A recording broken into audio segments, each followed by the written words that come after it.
The solar eclipse was kind of a disaster. From people's eyes getting lit on fire, to car crashes, to conspiracy theorists claiming that the thing that blocked the sun wasn't actually the moon. The solar eclipse is it's just weird. So the eclipse was yesterday, and for a lot of people, it was a big deal. Not only because it's cool to see cool things happen in the sky. I mean, I get it. I've always wanted to see the northern lights. But also, since this won't happen ever again until 2045, which seems like a long ways away, but then you realize that it's already 2024, and that's only like, what, 21 years? I mean, sure, if somebody has a kid today, then they'll be old enough to drink by that time, but still. Other than that, it's weird that we keep hearing the same thing of, this is the last time X event will happen for X amount of time. But then again, maybe that's a good thing, because this one was kind of a disaster. First up, let me show you guys this screenshot that's been going around the internet in the past 24 hours. So if you don't know, Google Trends is a website that shows you exactly how often people are using a search term in Google. For example, around Christmas time, Barbie and gift and sweaters all have a giant spike. And yesterday, during the eclipse, my eyes hurt had a major spike. Why? Well, I guess not enough people saw my short, and they stared directly into the solar eclipse and burned their eyeballs. Is it just me, or have we been told since we were kids not to stare at the eclipse? Like, am I the idiot here? Please tell me.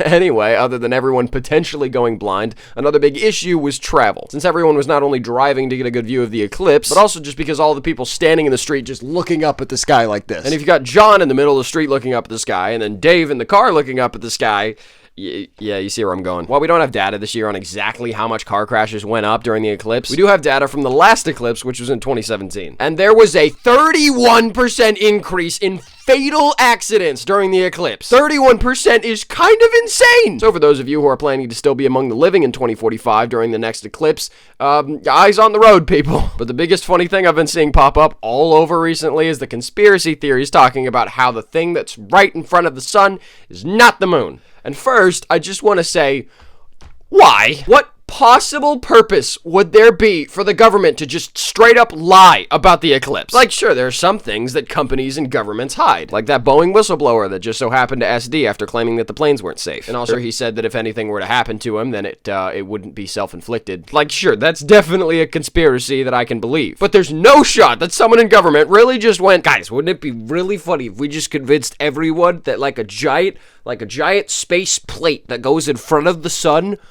was the moon, and it was actually like a satellite or Mercury or something. Do you know how that would have gone? Rob, I don't know how to tell you this, buddy, but I think you're an idiot. But anyway, people are making conspiracies over the smallest things, like lens flares, saying that there's like double suns or a second moon or that the moon is over there and this is just something else. You know what? If the government needs to lie about the eclipse, they probably have a really good reason for it. I'd love to do a video talking about conspiracy theories and stuff, but yeah, specifically, if it's anything to do with space or aliens or whatever, the government has my complete consent to just lie to my face about something. If there's an alien saucer flying across the sky, tell me it's a government test subject. I don't want to know that there's aliens walking around. I am perfectly happy not knowing any better than sleeping at night. There's a term for that, and I don't know what it's called. Either like willful ignorance or stupidity. But you know what? At the end of the day, one thing will still be true.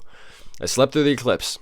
I slept through it. I didn't get to see it. As far as I'm concerned, everybody could just be gaslighting me on the internet. There might not have even been an eclipse. Everybody's just lying. Anyway, so I think I want to do more of these long-form, just me talking videos. Let me know what you think. And yeah, that's about it.